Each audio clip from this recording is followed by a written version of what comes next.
नमस्कार, Deepa fashion and cooking चॅनलमध्ये तुमचं स्वागत आहे। आज मी तुम्हाला साबुदाण्याची खीर कशी बनवायची ते मी दाखवते। मी जर का रोज रोज साबुदाणा खाऊन कंटाळला असतील उपवासाला तर ही साबुदाण्याची खीर तुम्ही नक्की ट्राय करा, तुम्हाला आवडेल।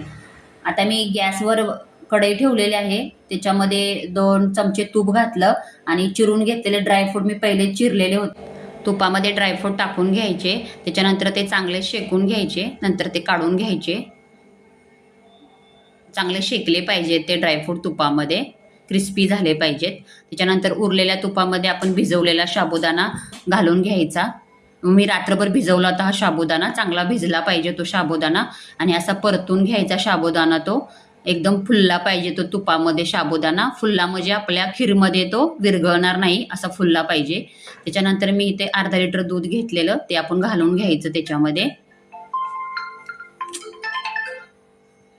असं दूध असं हलवत राहायचं। त्याच्यानंतर थोडंसं चिमूटभर नमक टाकायचं त्याच्यामध्ये, त्याला चांगली चव येते म्हणून। आपण प्रत्येक पदार्थामध्ये बघा थोडं तरी नमक टाकतोच, तसं ह्याच्यामध्ये सुद्धा थोडंसं नमक टाकायचं। नंतर हलवत राहायचं। खीर घट्ट झाली की 2 चमचे साखर टाकायची। साखर तुम्ही चवीनुसार, तुमचं गोड किती तुम्हाला आवडतं त्याच्यानुसार तुम्ही टाकू शकता। त्यानंतर भाजलेले आपण शेकून घेतलेले ड्रायफ्रूट त्याच्यामध्ये घालायचे।